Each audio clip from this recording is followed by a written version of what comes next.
কত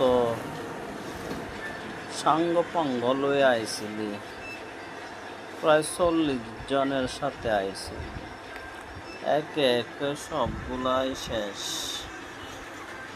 কিন্তু ভাগ্যের কি পরিহাস, তুই রয়েই গেলি। জানি না কোন হারামজাদা এসে তোকে কি নিয়ে আবার জবাই করতে হয়। দেখা যাক, এই পর্যন্ত একটু ওয়েট করি, না হয় লাইভ পেয়ে যাবি কালকের দিনের মতো। না না, গোসা হইস না, কারণ আল্লাহর ঘর থেকে তোরা তো এভাবে আইলি।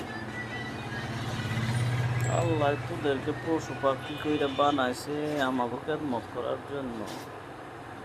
আরে গোসা হসকিল্লায়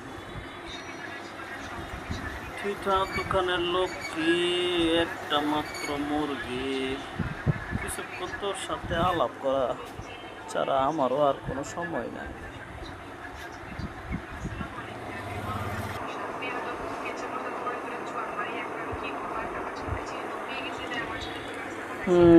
ঠিক আছে, দেখা যাক শেষ পর্যন্ত কি হয়।